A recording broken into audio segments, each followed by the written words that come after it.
Beis Shvat, and I guess supposed to bring with you a little bit about that Rebbetzin. There's something very funny about bringing about the Rebbetzin, because if you would ask the Rebbetzin whether she would want you to bring about her, you all know what the answer would be. She would think it was not a good idea, for more reasons than one. First of all, the Rebbetzin would say, "Why are you wasting your time with me? Talk about somebody important."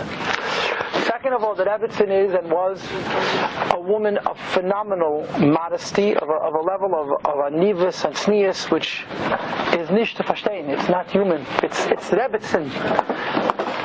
And the Rebbetzin really would not want us to talk about her. So why do we talk about her? So first of all, we're all smart, right? We're all big chachamim. We know best what we have to do. I mean that sarcastically. But in this case, the Rebbe said this. After the Rebbetzin passed away, this is an interesting story. They printed several books on the Rebbetzin, and they published her photograph. Right? We never saw picture. I never saw the Rebbetzin in my whole life. I never saw her. I grew up in Crown Heights. I've been around. When the Rebbetzin passed away, I was 22 years old, and I physically never saw her. That's the extent to which she stayed out of the limelight. So when the Rebbetzin passed away, they published for the first time pictures of her. And a Yid, very good friend of Lubavitcher, maybe today we'd call him a Lubavitcher, who has a Hungarian background, a Satmar type background, wrote to the Rebbe that he objected to the publications of the photographs. And he very respectfully, but very directly, wrote to the Rebbe that he thinks it was a mistake and they should reprint it without the pictures. And he finishes off the letter, Ashri Hadei Shagdeilov Nishmoim Liktanim. How wonderful a generation with somebody great will take heed to somebody less than themselves because they're saying the truth. So the Rebbe answers him. And the Rebbe clearly did not object to the publishing of the photographs. To the contrary, the Rebbe was in favor of it. And the Rebbe writes that the pictures are important because they add to the V'hacha Yitena Libe. They add to the V'hacha Yitena Libe. You guys are too young to remember this, so I'll tell you B'kitzit, that when the Rebbetzin passed away, the expression that the Rebbe used for that year, over and over and over again, was V'hacha Yitena Libe. In other words, we're all used to the Rebbe saying the Hira, the lesson, the Hira, the Hira.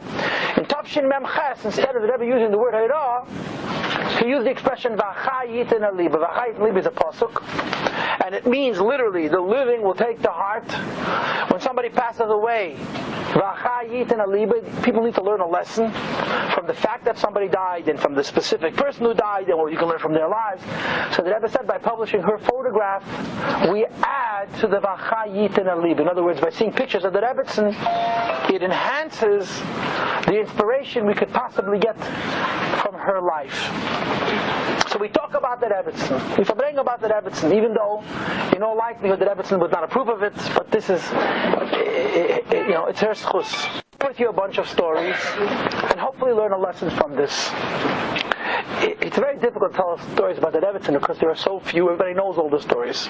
But I prepared stories that I put under three categories. First, I want to tell you some stories about her humility.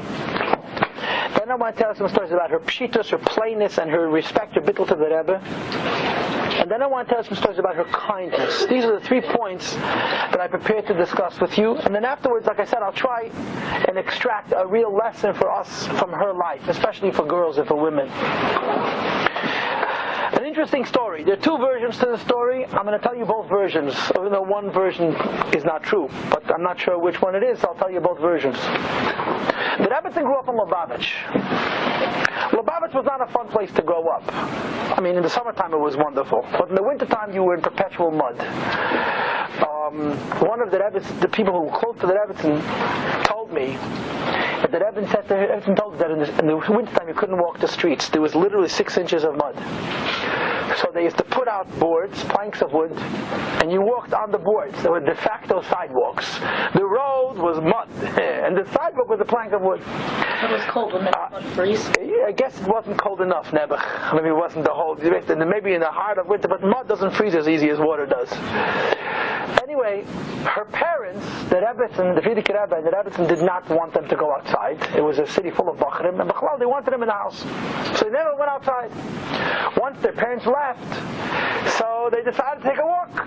So the Rebbetzin and her older sister got dressed as a shame, wanted to walk around the streets of Lubavitcher. They walked out the front door, and this place is so muddy. They're walking on these planks, and they walked. As soon as they walked out the door, a goat. Now, Lubavitcher is a shtetl.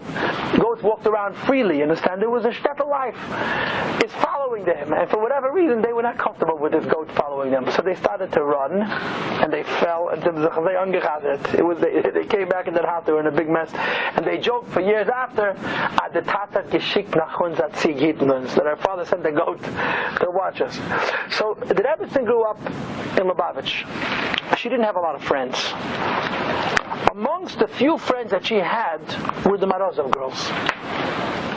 The Rebbe Rashav had a Gabbai whose name was Chaya Marozov, and he had two daughters, one of whom is still alive. I think she's over 100. The other one passed away recently. Someone here is related? The other one passed away recently. She was 90 and 99 years old. Tzila and Lachaveh, I think. Still alive now? One of them is still alive, yeah. She's over 100. They lived in Lubavitcher, and they were their only girlfriends, the only friends that they had, maybe one or two others. There was nothing happening in Lubavitcher. So there are two versions to the story. She came to visit the Rebbetzin. They found her someplace in Israel. They brought her to the Rebbetzin to visit the Rebbetzin. And for the Rebbetzin, it was a great simcha to meet a girlhood friend from the old days, from the beautiful. The truth of the matter is, the shtetl life was really very serene and beautiful in many real ways that we can't imagine. Also, we live in such noisy cities. We don't know what quiet is. We don't know what darkness is. We don't know what thinking is. Our world is so inundated with details. Like I explained to you before, when you get old, you can't deal with it. But when you're young, you can enjoy it. The Rebbetzin didn't appreciated this visit, and they had a conversation with Tabracht. Before this woman left, the Rebbetzin says to her, "Do you remember what I told you many years ago as a child? Do you remember what I told you as a child?" So she said, "No, I remember it so many years." Anyway, they say goodbye and she leaves. As soon as the door closes, this woman, who was probably then in her 80s, says to her friends, "Of course I remember what you told me as a girl." And I heard two versions. One version was that the Rebbetzin said to her, "I don't want my husband to be a Rebbe. I don't want my husband to be a Rebbe." A second version, which I heard from a more reliable source, was that the Rebbetzin told her when her father became Rebbe that after my father there's not going to be a continuation. There won't be a second. In other words, after the Frierdiker Rebbe, but there's not a hemshach. And of course, there was a hemshach, the Rebbetzin. So the Rebbetzin asked her if she remembered this exchange, and she made believe that she didn't remember. I guess she felt it was better for her to act like she doesn't remember.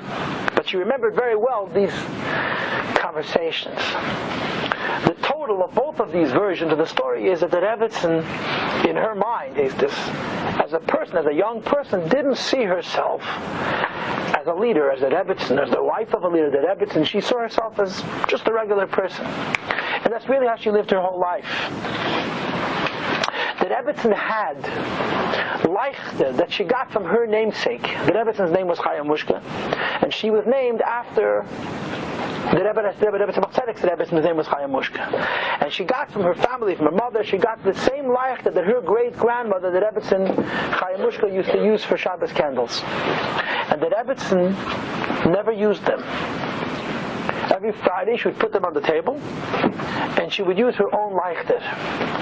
One of the interesting things about the Rebbetzin was that the Rebbetzin was a very, very, very refined woman. She was very careful not to hurt people's feelings, and she really didn't like telling people what to do. But she always navigated in a very subtle way that when she bench licht, nobody was in the room. There were always people in the house, especially in the later years when she was not so well. But she always worked it out that people should leave the room when she bench licht. She always found a very diplomatic way of nobody should be with her when she bench licht. This is a fact. And the Rebbetzin once said about the leichter that she said, "How can I, a simple woman, bench on the candles of a great Rebbetzin?" He says, "When ich leg der Weg auf den Tisch, when ich guck auf sie, feel ich zugebunden to the mishpach. The Rebbetzin said, I put them down on the table and I look at them and I feel connected to my family. This is how the Rebbetzin felt about herself. She wouldn't use them. She would put them on the table and just look at them. This was to her as close as she was going to get to the pamutes, to the candlesticks of the Rebbetzin. A friend of mine told me an interesting story. He's a Lu. The Lu family's Zalman and Jaffe's grandchildren were close to the Rebbetzin. Whenever they came to America, they would visit her. So he told me that the last time they visited the Rebbetzin, so they would come into the house and they were warned. They were given a 40-minute lecture about how to behave. So when you come into the house, you sit still, you don't ask for anything. Whatever the Rebbetzin puts on the table is good. You don't ask for a different type of cake. And they would ask Taka, they would get. Whatever they asked for, they would get. And then when they would leave, Zalman and Jaffe would scream at them. But before they left, Zalman and Jaffe said to the grandchildren, "Who maybe sing a song?" So this friend of mine told me that he started to sing the Beinani. The Beinani is the niggin that the Frierdiker Rebbe favored. And the Rebbetzin listened, and he says he saw tears in her eyes. And when he finished singing, he said to her, "This is the niggin of the Frierdiker Rebbe." So the Rebbetzin said, "I know. He was my father." And she said it on the one hand with a pride, and on the other hand with a pshitas, with a simplicity. This was the Rebbetzin.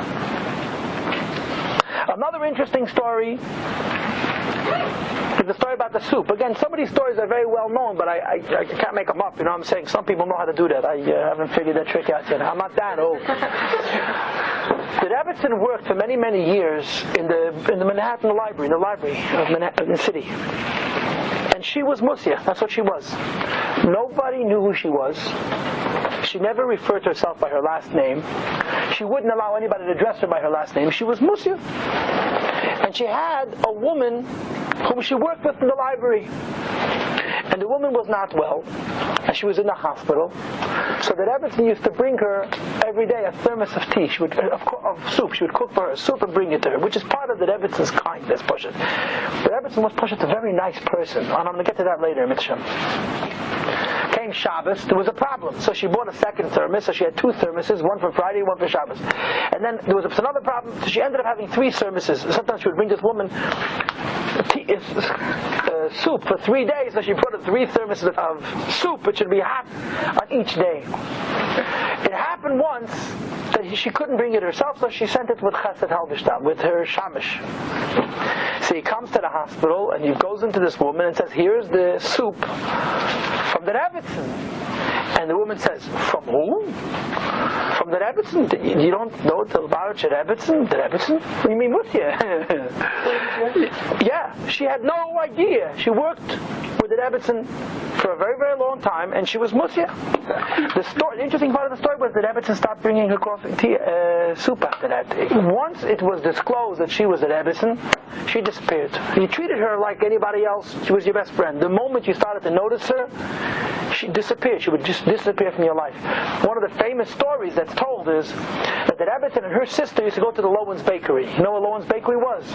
No. On Nostrand Avenue. Only if you know where Nostrand Avenue is. It was a Jewish street. Nostrand was like Utica. I mean, even I remember as a kid Utica with a bookstore and a kosher restaurant. It's hard to imagine, but not that many years ago, all these streets were full of Jews. And Lowen's Bakery was on Nostrand Avenue, and she would go and buy challah. So she stood in line, and somebody noticed that she was there, so they whispered to the people around them that this is the Lubavitcher Rebbetzin. So slowly but surely the line disappeared. Everyone just sort of disappeared from the line. The Rebbetzin found herself at the front of the line. She went, she bought challah, she went home. She never went to the bakery again. She never went to the bakery again. This was the kind of a person that Rebbetzin was. And it wasn't only tznius.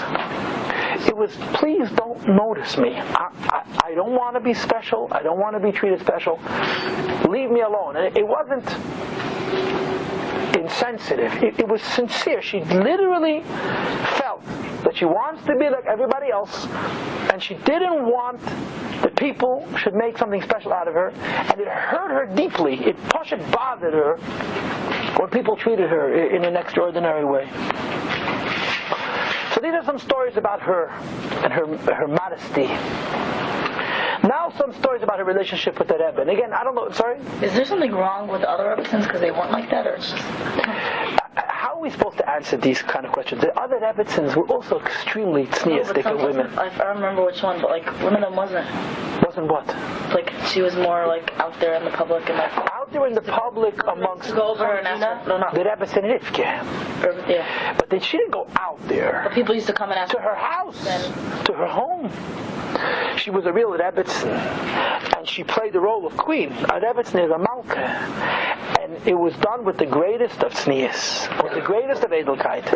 But listen, the Veda was the Nasi Yisrael. She was a Rebbetzin. She gefiert Klal Yisrael.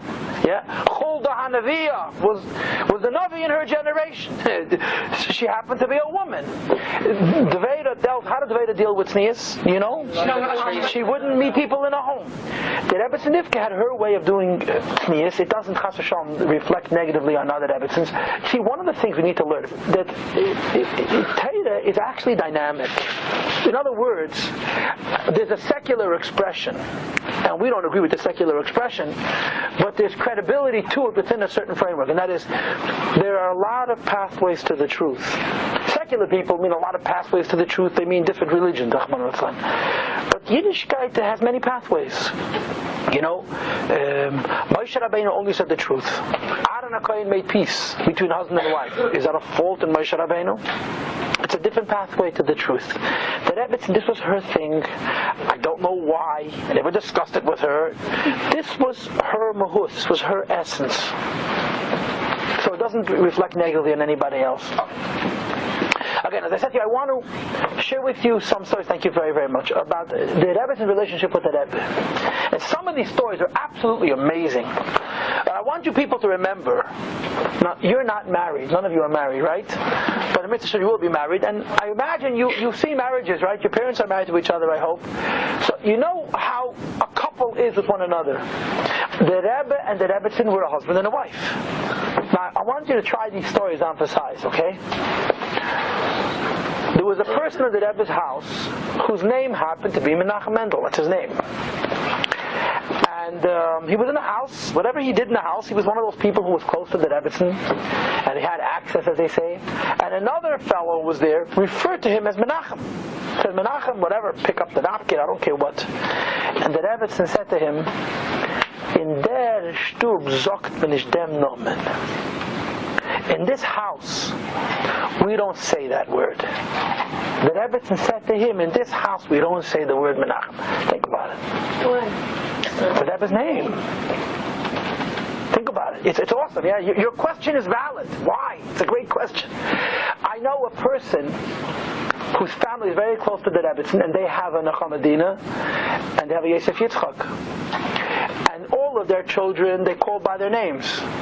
Nechamadina, they called Lacherke, and Yosef Yitzchak, they called Zisinke, Kluginke. They wouldn't use the names of the children who had the Rebbetzins' parents' names. You understand?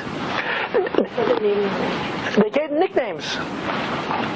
The point is, there was a edelkeit that the Rebbetzin should be sensitive to somebody calling somebody else by her husband's name is a remarkable thing. But so why do a lot of Lubavichers why do they name their name? Why do they name their kids Menachem? Because the Rebbe wants us to. The Rebbe wants us to, and we're not the Rebbetzin and the Rebbe, but we should know the stories anyway. I mean, the Rebbe said we should. The Rebbe said 50 years ago you should name your children Menachem Mendel after the Tzemach Tzedek, and everybody understood that he didn't mean the Tzemach Tzedek. 50 years ago, the Rebbe said that if you have a Yosef Yitzchak, you should give a name after the Tzemach Tzedek. The Rebbetzin was frequently called to give messages to the Rebbe. The Rebbetzin, people used to call out the Rebbetzin to ask the Rebbe for brachas, for things, and the Rebbetzin always used to say, I'm very afraid to give over things to my husband. To my husband, you have to give things over exactly, precisely. And she would make people repeat the same thing 2 or 3 times so she had the exact words how to speak to the Rebbe. Now, the Rebbe was a very smart lady. And she didn't have psychological problems. She heard you the first time.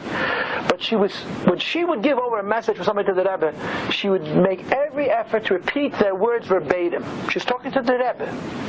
Then when she would give back messages, she would call up and say, Der Mann hat gesagt, Genoi azoi. My husband said exactly this, and she was careful to repeat the Rebbe's words, word for word. Think about it. When she gave a message to the Rebbe. She was careful to not embellish it, and when she repeated the Rebbe's words, she was careful not to add any nuance to the words of the Rebbe. I would like us all to think about it, and think about it some more. When the Rebbe and the Rebbetzin lived in France, I mean, this is again a piece of history which people don't, are not sensitive to. Yeah, the Rebbetzin grew up in royalty. In Lubavitcher, she was a princess. In Rostov, she was a princess, right? In Leningrad, she was a princess. She married the Rebbe, and they moved to Berlin. What do you think they lived in Berlin? What kind of life do you think they had in Berlin? They had a 4-bedroom apartment. They had a studio apartment. You know what a studio apartment? They didn't even have a bedroom. The whole apartment was one room. When the Rebbe and the Rebbetzin moved to Paris, they had a studio apartment, one room, the cheapest rent they could get. That's how they lived. And there was a man who was very close to them, who visited them in their apartment and couldn't believe how they lived. The Rebbe and the Rebbetzin, the daughter and son of the Frierdiker Rebbe, were living in such simple conditions. I don't want to call it meager conditions, because there was a lot of dignity and honor, but simple. And he said to the Rebbetzin, you shouldn't live like this. You need several rooms. You need at least a bedroom, for heaven's sakes. The Rebbe sit and learn. I'm some of the Rebbetzin slept. I don't know. Maybe the Rebbe stood in the hall. But they had no place to move. So he says to the Rebbetzin, maybe I can get you a bigger apartment. And the Rebbetzin says, I don't know, my husband doesn't seem interested. So this guy didn't think too much.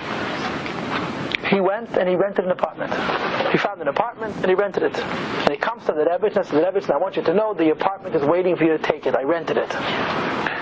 So the Rebbetzin says, Ich will sich durchreden mit mein Mann. I'll talk to my husband, to the Rebbe, about it. And she never gets back to him. The next day she sees him and she ignores, she doesn't mention it. The day after, a week passes, he sees her every day and she doesn't mention the apartment. So after a while he finally says to her, what about the Dida, what about the apartment? So the Rebbetzin shrugs her shoulders and says, As der Mann is in ganzen nicht interessiert. My husband has no interest.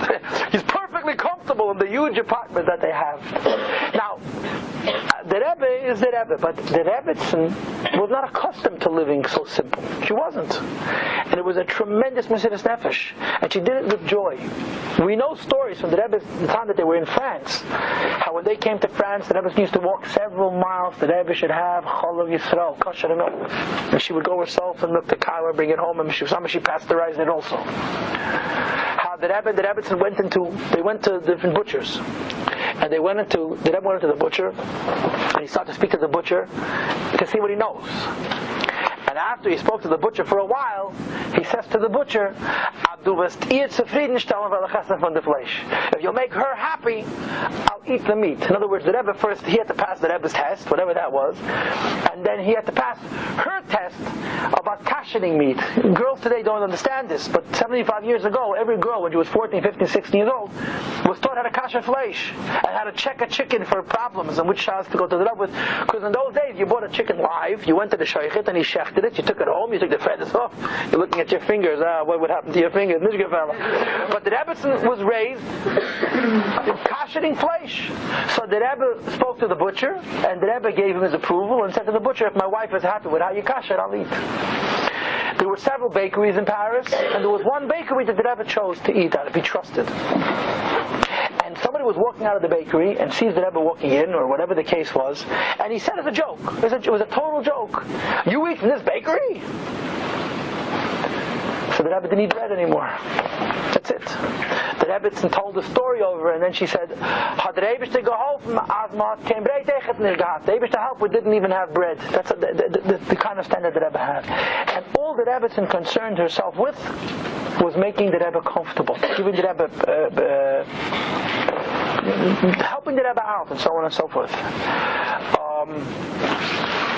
The Rebbetzin visited France in 1953, 52-53, after the Rebbe was already Rebbe, and I'm going to talk about that a little bit more later.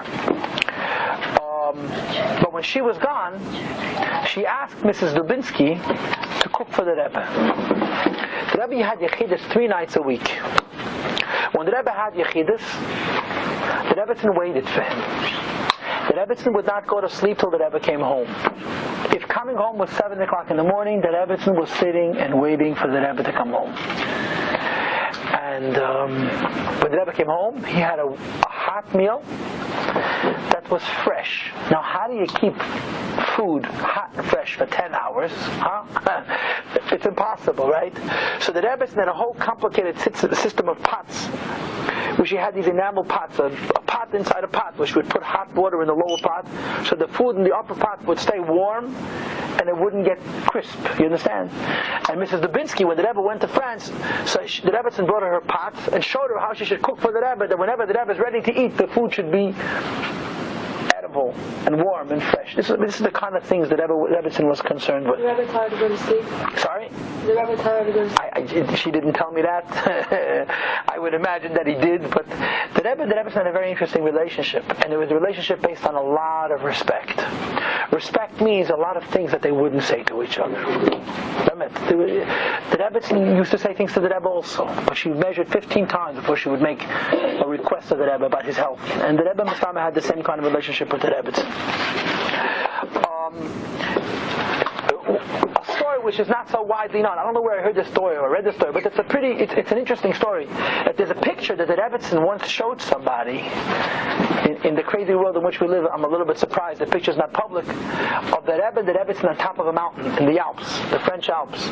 Now the Rebbe's wearing a beret, and on the back of the picture there's a date. The Rebbe's on a date, and she showed this picture to this person. She said to this person, the Rebbe went with her up on the top of the mountains, and how the Rebbe had a whole discussion with her about how you could see the the greatness of the Eivishter and the beauty of nature. So these are some more stories about the Rebbetzin. These stories, more than anything else, tell you about her respect and her love and her admiration for the Rebbe. And finally, I would like to tell you a third category of stories. I don't have that many stories to tell, but nevertheless, I want to share them with you. But I want to preface, I want to make a Hakdama. And that is that we all call ourselves Chassidim, right? The euphemism is Chassidish. The opposite of Chassidish is not Chassidish. And Chassidish has to do with such exalted things as saying Chitas, as learning Sefer HaMitzvahs, and going on Mivtzoyim, and all kinds of wonderful things. What frequently gets lost on us, and it's unfortunate and not true, is that part of Chassidish, a critical, essential part of Chassidish, is Midas Tevis. It's Pashut being nice to people. And some of us are so obsessed with our Chassidishkeit that it's conceivable that in our Beinat Machavere we're Pashut not pretty, we're ugly. We're Pashut nit shein.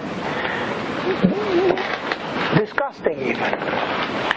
If there's one thing that above all else characterized the Rebbetzin, in other words, if you would meet the Rebbetzin, which I never did, the thing that would strike you most about her was not how holy she was. The Rebbetzin kept that a secret. Not that she had connection to the Eibishter, that the Rebbetzin kept a secret. But that she was Pashut, a nice person. The Rebbetzin did not have the capacity to insult somebody. She couldn't hurt anybody's feelings. It was not in her nature. She was Pashut, a nice person. And not only was she nice, she was genuinely interested in people. She wanted to know you. She wanted to know everything about you. People would call the Rebbetzin, the Rebbe doesn't know how they're doing, how's their family. And the Rebbetzin wanted to know every detail about everybody's lives. She really cared about you. And if you had a problem, she wanted to know about it. And she wanted to know every detail. And if she felt, she had opinions. Not necessarily that she asked the Rebbe. She had her own opinions. The Rebbetzin was an extremely nice person. And if I may say so, if there's a lesson, a very blatant lesson that we could learn from the Rebbetzins life, is this idea that an important part of Chassidus is Midas Tevis. Unfortunately, in our times, many have failed to appreciate that being nice to people is a part of Chassidus. The Frierdiker Rebbe in Sichos writes how today you can have Chassidim who know a lot of Chassidus, and they daven all day long, and they're so unpleasant, they're so disgusting. The Frierdiker Rebbe uses the expression, you can't stand next to them. The Rebbetzin, above all else, was Pashut, a nice lady. She was nice to people. Any person that she met felt that she embraced them, she included them in her life, and she genuinely cared about them. This is Chassidus. Chassidus is Midas Tevis. Chassidus is being nice to people. So a couple of little stories. And again, I don't know if I have any stories to tell you that you don't know, but I'll tell them to you anyway. The first, I started to tell you that the Rebbetzin visited France. In 1952 or 53, I don't know what year, the Rebbe sent the Rebbetzin to France. The Rebbe had just become a Rebbe. Most of Anash, most of Hasidim, most of Lubavitcher, in other words, were nomads. They had no home, no country. They had survived Hitler and Stalin. They ended up in the DP camps, displaced persons camps. In other words, they had no country. And over the course of the next decade, or half a decade, that means about 5, 6, 7 years, they would have to find places to live. A good block of them, probably the majority, went to Eretz Yisrael. A considerable number moved to New York, and a handful were scattered. Some went to Australia, some went to South America. And the Rebbe wanted to know how they were doing. They moved out of Germany. They were living in the DP camps, displaced persons camps in Germany. What had been concentration camps was transformed into these living quarters for thousands of people. And then most of them moved to France. The Rebbe wanted to know what's going on with Chassidim. But he wanted to know firsthand. So he sent the Rebbe. And the Rebbe went to Paris, and she spent some time, a few days or a few weeks, I don't know how long, and she visited Chassidim. But nobody knew she was there. People simply did not know how she looked. There were 2 or 3 people, Rebbe Yarzheit, the Lanagashet, Volshansky, who knew she was there. They were given the mandate of leading her around. And it was essentially an undercover mission. The Rebbetzin wanted to see up close how Chassidim are doing, how their families are doing, how their children were doing. And Rabbi Volshansky, who essentially led her around from place to place, repeats that she spoke about Chassidim like a mother speaks about children. Her sentiment, her feelings, her concern for Anash was like a mother worries about her own children. That's how he felt. She feels about Chassidim. She flew from the United States. Yeah, she flew. I don't know, she flew. She took a ship, but she was gone for a while, and she spent time in Paris, and she looked up close at Chassidim. It was, in effect, a one-way mirror. She saw them, but they didn't know that she was. Sorry? She hid, or just they didn't know that she was there? I'm assuming that they didn't know the Rebbetzin. I can't imagine her hiding. Another story, very interesting story. Again, this is a famous story, but Chassid Halberstam tells a story that he drove the Rebbetzin around, and she saw furniture, belongings on a sidewalk. They were driving by in a certain street, and they saw furniture on the sidewalk, so she told Chesed to stop the car and to back up, and he should ask what's going on. And they told her that it was a family who hadn't paid rent. I don't even know if they were Jewish, they may have been Goyim. So it was being evicted, they were being kicked out. The marshal had come and thrown them out of the apartment. So the Rebbetzin asked Chassid Halberstam how much money they owe, and how much is the rent for the next month. So he got the number, and the Rebbetzin wrote a check for the full amount. They shouldn't be evicted from the apartment. It's a simple story. I mean, you have to have money to be able to do that, right? I don't know if the Rebbetzin had money, but for her this was a priority. And finally, one little detail. I heard this from Dr. Feldman. You know Dr. Feldman, right? Dr. Feldman on President Street? He was in effect the Rebbe's doctor. He was very close to them. And like he told us that part of the reason he was hired to be the Rebbe's doctor is because it was an understanding that what he sees and hears he does not repeat. So he came to Rabbein Bayasin Yeshiva and spoke for an hour and said nothing. He didn't say very much at all. Because he said, I'm not allowed to tell you private stuff. Well, that's exactly why we called him. But in any event, he did tell us one interesting thing. He said, I can tell you as a matter of fact that the Rebbetzin had Ruach HaKodesh. Those are his words. He says one day, he called only Dr. Feldman, but he walks around in the winter without a coat. So he was outside without a coat. He walks into his house, the phone rings, and the Rebbetzin asks him why he's outside without a coat. It's cold, he can get sick. He says, how did the Rebbetzin know that he was outside without a coat? Moreover, an interesting thing he said, when the Rebbetzin was younger, she traveled. She walked the streets. People didn't know who she was, but she knew Chassidim. When Dr. Feldman knew that Rebbetzin was the 1980s, the Rebbetzin was basically stuck in her house, or living in her house, didn't walk the streets. Lubavitcher had grown exponentially. There were so many more Chassidim, so many people who joined Lubavitcher who had not been in Lubavitcher 10 years before, 20 years before, 30 years before. And the Rebbetzin knew everybody's name. Not only she knew everybody's name, she knew the name of everybody's children. And when he would come to the house, the Rebbetzin would ask her questions about patients that he had. How's this one doing? How's this one doing? And he always wondered, how does she know these people? She never met them. She never saw them. How does she know how many children they have and which child it was and that this child had visited him? He never understood how the Rebbetzin has all this information. He was convinced, without a shadow of a doubt, that the Rebbetzin knew things in ways that most people are not capable of knowing things. In any event, I just spent 40 minutes telling you stories. That's what I just did. And the stories are their own lesson. The stories don't need to be explained. The stories don't need to be qualified. The stories speak for themselves. The Achayit and Aliba means if we are Chassidim of the Rebbe, if we're Chassidim of the Rebbetzin, they are our models. More than anything else, their lives are a model of how our lives are supposed to be. In other words, a chassid is not somebody who talks about his Rebbe. A chassid is not somebody who appreciates his Rebbe. A chassid is somebody who learns from his Rebbe. And his Rebbe is his model of how he should live his life. None of us are going to be a Rebbe. None of us are going to be a Rebbetzin. But if we are chassidim, a chassid means somebody who takes from the Rebbe and the Rebbetzin examples of how we need to live our lives. So I told you many stories with many aspects, and I want to share with you some lessons, some very, very important lessons that we could learn from all the stories that I just shared. These stories are relevant to all Hasidim, but they're especially relevant to girls. And of course, the Rebbetzin is your model. And these are very important lessons to learn. They're very obvious lessons, but they're real lessons. And in our fake and phony world, they're lessons that require an element of Mesiras Nefesh. If you want to live like the Rebbetzin, I don't think you have to lock yourself in your house. I don't think the Rebbe would approve of it, because the Rebbe wants us to conquer the world. And conquering the world is as much the responsibility of Neshei Chabad as it is of Chasidei Chabad. Nevertheless, even when we go out into the world, there's a way to go out into the world and be different, right? You say the Haggadah every Pesach, right? I would imagine you say the Haggadah. So it says in the Haggadah, Melamed Shehoyu Yisrael Mitsuyanim Sham. Remember those words? Shahi Sham Lagoy. So it says in the Haggadah, Melamed Shehoyu Yisrael Mitsuyanim Sham.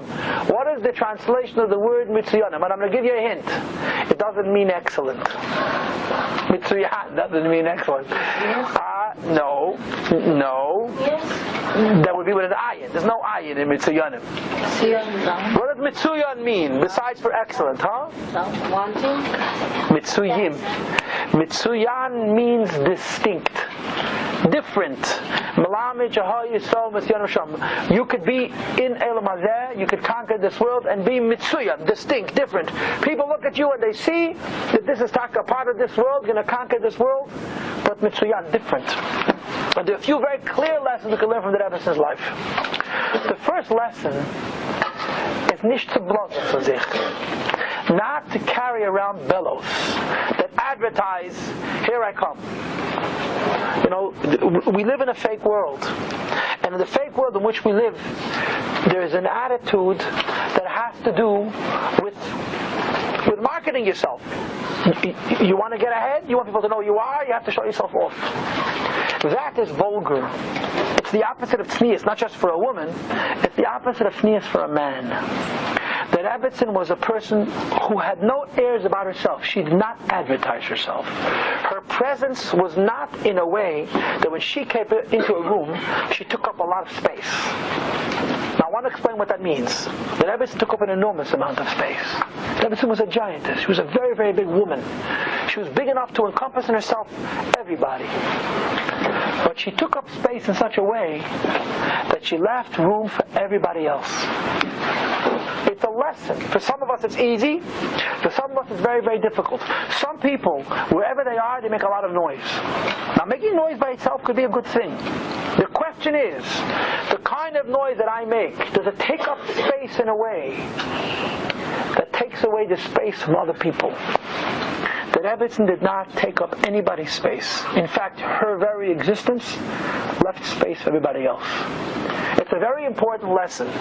It's not in the spirit of the Rebbetzin to advertise ourselves, to advertise our purpose, yes. To advertise our mission, to advertise what we're supposed to teach the world, yes, but not ourselves.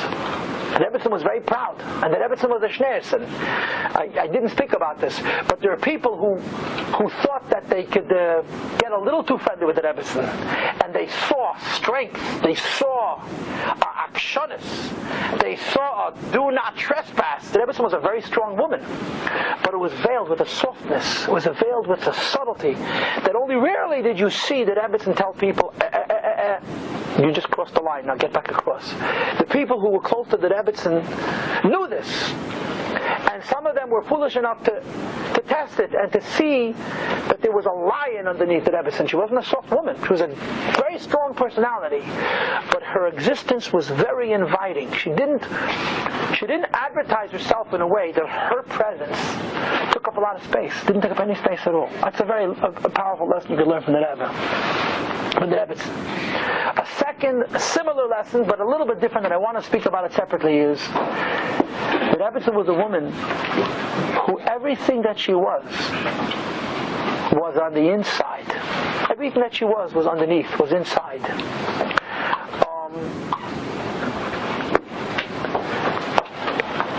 I'm sure you are old enough to know this rule already. You meet people, they make a certain impression. You meet people that make a certain impression. The longer you get to know them, what happens? The impression changes, and usually it's not favorable. The better you know a person, the more you see that they're less than you initially thought. It's very tragic, but it's true. People, the more we know them, the more we see their foibles, their weaknesses. And of course, when we want to judge other people, we just take out a mirror, take a look at ourselves and say, okay, it's okay that they're not perfect, I'm not perfect either. But Rebbetzin was the kind of a person, the better you knew her, the more she became. Because there was literally more on the inside than on the outside. There's a woman who told me, a woman that I know well, I know her. She said, I had a relationship with the Rebbetzin, and she would only talk fashion to me, only talk fashion. And I wanted to talk deeper things, I wanted to talk about the Rebbe and Chassidus. She wouldn't let me. She never said I don't want to talk about it, but she always navigated the discussion where she wanted it to go. And it bothered her. She felt that this was a chassadah in the Rebbetzin. And we talked about it. I said to the Rebbetzin wanted you to see this, and not to see something different, so she didn't let you. The Rebbetzin was a person with many layers. And there was much, much more on the inside than is on the outside. In the old tradition of Chabad Hasidus, what is this called? What's the Hebrew word for this? Pnimius, exactly, a pnimi. But Rebbetzin was a woman whose integrity, whose emes, was not what you saw, but who she was and what was on the inside. And there were very few people, from what I understand, whom the Rebbetzin allowed to see that dimension of herself. Let me tell you a story, girls. Listen to this word. I was going to say it to you before, I forgot to tell it to you now. I don't want to say names because I don't know how much permission I have to tell these stories. There's a man who was very close to the Rebbetzin who told me a lot about her, relatively speaking. And I said to him, whatever you tell me, I'm going to repeat. He said, okay, so I'm repeating it. But there was a young man who sat by the Rebbe and the Rebbetzin at a table, Shabbos and Yom Tov. He ate with them, Pashut. Pesach, he would say the Manishtana. One of those stories which makes your hair stand on your head was, there was once a misunderstanding where he thought he told the Rebbetzin that he invited to the Pesach Seder. He was very uncomfortable. You think it's comfortable to the Rebbetzin by Pesach Seder? Alone? The Rebbetzin and you? It's not so comfortable. So he made arrangements to be invited someplace to the Seder, and somehow the message was not communicated. He came into the Rebbe and the Rebbetzin house at 1 o'clock in the morning, not at the Pesach Seder, and the Rebbe and the Rebbetzin were waiting for him. They were before Kiddush. Isn't that amazing? Can you imagine? He'd been mevatel for this. Somehow, he thought he told them, and he didn't. They waited till 1 o'clock in the morning for him to come home to the Manishtana. And this happened in the later years. So this guy told somebody that told me that he would sit by the table. The Rebbe is sitting wherever the Rebbe sat. The Rebbe is sitting wherever the Rebbe is sitting. And they waited for him to sit down. Until he sat down, he wouldn't eat. And the Rebbe would look at the Rebbe. And the Rebbe would look at the Rebbetzin. Wouldn't say anything. And the Rebbetzin would say, "Vos macht? Plenty been plenty. How is so and so doing?" I I think he's okay, is what I hear. The Rebbe would look at the Rebbetzin and would say a word. And the Rebbetzin would say, when did you ask last? And he would say, well, yesterday. So the Rebbe would look at the Rebbetzin, and the Rebbetzin would say, why don't you ask today? So he would say, okay, we finished eating. And the Rebbe would look at the Rebbetzin, and the Rebbe would say, no, go make the phone call now. This was a regular scenario. The Rebbe would look at the Rebbetzin, and the Rebbetzin always knew what the next question was. Now, you understand? This is a different kind of. The Rebbe would look at the Rebbetzin, and the Rebbetzin, they didn't have to speak to each other. They operated on different planes than most people. But in any event, when the Rebbetzin passed away, some guy came to the Rebbe and said to the Rebbe, I heard that she was a great woman. So the Rebbe said to him, a lot more than people believe. And the Rebbe didn't say that because it was his wife. It was because it was the emes. The greatness of the Rebbetzin is forever a secret. You know, there are such things, such neshamas. A third lesson of the Rebbetzins life was how smart she was. Wisdom. She was a wise woman.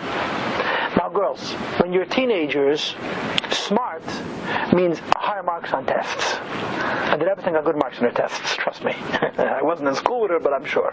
She was very smart. She was she had good genes. She was very bright. She had a very high IQ. But you learn as you grow older that smart is not just how much you know. Smart is the wisdom of life. In the olden days, Chassidim used to say that the shulchan has 5 parts. 4 parts that you could learn from a book, and the 5th part that nobody could teach. There's Eirach Chaim, there's Yeridei, and Chesher Mishpat, and Even Ezra. Eirach Chaim teaches you day-to-day life.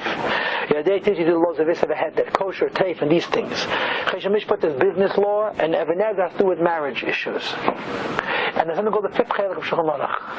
The 5th Chelik of Shulchan Aruch is called common sense. Common sense is not common at all. It's not common at all. The Rebbetzins' wisdom, her chokhmah, I'm sure you go to B'nai Rabbeinu, you hear the expression chokhmas nashim bonsa beisa. Chokhmas nashim bonsa beisa doesn't mean that you know biology, you can do homework with your children. Chokhmas nashim bonsa beisa means klugshaft, real smart, to know what to say and what not to say, to know when to say and what not to say. The Rebbetzin was a genius in chokhmah, in pikchas. And more than she knew what to say, she knew what not to say. And this is a lesson all people need to learn from the Rebbetzin, especially girls. When you're single, you're single. When you get married, you'll be married, you'll have children, you'll have a family, you'll have to go speak to teachers, you have to speak to your husband, Mitzshem. And even now, there's something called the wisdom, and really it's a wisdom of aging. You get older, your eyes don't work so good, your ears don't work so good, and your brain doesn't work so good. But lessons of life we learn. And the Rebbetzin was an extremely smart woman in a real way. Not sly, not manipulative, not smart that I can outsmart. Smart in knowing what to say to whom, when, and how. And this is a very important lesson that we could learn from her life. And you should know this is not just a lesson in being a person. It's a lesson in Yiddishkeit and in Chassidus. It's a lesson in tznius. I'll tell you a nice little story about a smart woman. It's a true story. It happened a year ago. The governor of the state of California is Schwarzenegger. What's his name? First name? Arnold Schwarzenegger. He happens to be the son of a Nazi. Okay, he's Austrian. He's the son of a Nazi, and he is very outspokenly pro-Israel, pro-Jew. In other words, I don't know if it's sincere or not, but he has made it very public that he's disconnected from his past. So he became the governor of the state of California. There's a shliach in the capital of California, the city of Sacramento, and they're making a public Hanukkah lighting. This is last Hanukkah, and Arnold Schwarzenegger is going to come. This was an international media event. The son of an ex-Nazi is going to light a Hanukkah menorah. You know what the story happened with? What? You know who the story happened with? It's a famous story. This is not this Hanukkah. A year ago, Tafshin Samach Dalet, not this Hanukkah. Anyway, there were hundreds of reporters from countries from all over the world came to this event, and you had these Chabad shluchim, and they made a dinner or luncheon with several hundred people, most of whom were important people who write for newspapers, for radio, for television. And Mrs. Cohen wouldn't shake his hand. She wouldn't shake his hand. So he says to her, loud, Mrs. Cohen, what's this thing that you will not shake my hand? There's a room of 300 people, and the room goes quiet. So she says, oh, it's a Jewish thing. In fact, it's best that we don't shake hands. It avoids all kinds of misunderstanding. That's what she said. It avoids all kinds of misunderstanding.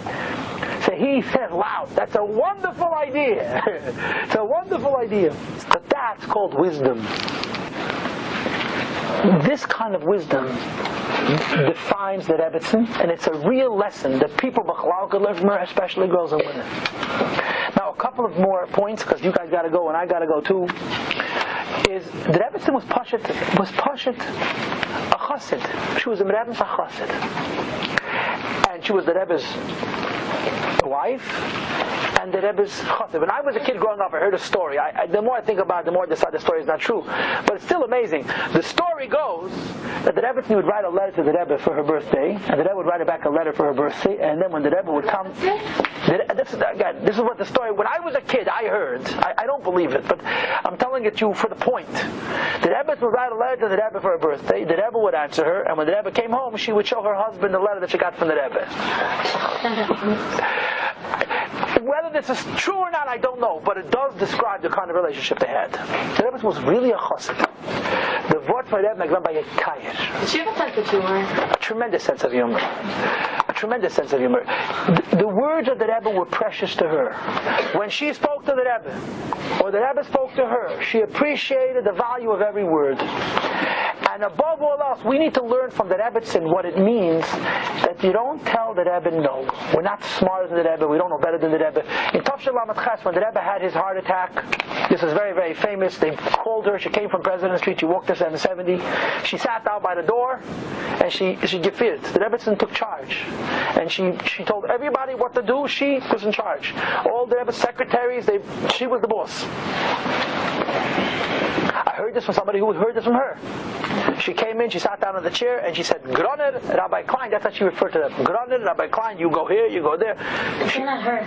It seemed like it's under her, but she did what she needed to do. But the famous words were that the Rebbe had a severe heart attack, and the doctors were saying that there's going to be a second one, which there was. And they're afraid for the Rebbe's life. They asked the Rebbe to go to the hospital, and the Rebbe refused. So they promised the Rebbe they wouldn't take him to the hospital. They promised him. And the Rebbe slept. The Rebbe would not go to sleep. They gave him sleeping medication. He wouldn't sleep till they promised they would take him to the hospital. As soon as the Rebbe fell asleep, they turned to the Rebbetzin and said, you have to allow the Rebbe to go to the hospital. You're the only person who has this authority. You have to sign or approve that the Rebbe should go to the hospital. And she said no. And they said, you don't understand. His life is in danger. And the Rebbetzin said very emphatically, I heard it from somebody, heard the words from her. Was mein Mann will ich. What my husband wants, I want. Period. Was mein Mann will ich. And a chassid has to understand what the Rebbe will ich. It's a very hard lesson to learn. If anybody thinks being a chassid is easy, they're honest with themselves.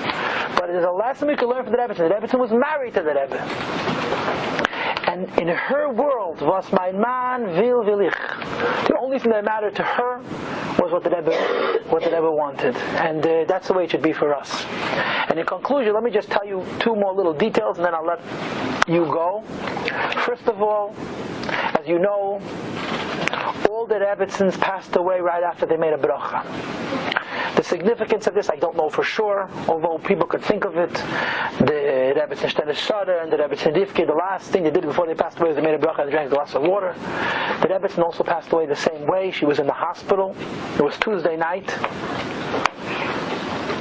I guess Chaya Shvat that year. No, the Rebbe was not there. In fact, the Rebbe was. I'm sorry. He came visit. What came visit? She left the house at night and she passed away in the middle of the night. But I heard that the Rebbe was going to go with her. I heard it then, so I don't know if it's true or not. And the Rebbetzin said it's not necessary, and the Rebbe stayed home. Between the time that the Rebbetzin passed away and the Levaya, the Rebbe edited a Sikha. I just want you to know that. That's what the Rebbe was busy doing. He was editing a Sikha for us to learn. And she was in the hospital. The last thing she asked for was a glass of water. She drank a glass of water and then she passed away. And the story goes that the Rebbe heard that the Rebbetzin passed away. The first words out of the Rebbe's mouth were, "Medaf media sein the Kinder the shluchim." You have to tell the Kinder the shluchim. This is how the Rebbetzin viewed the shluchim and how the Rebbe viewed the shluchim. Okay.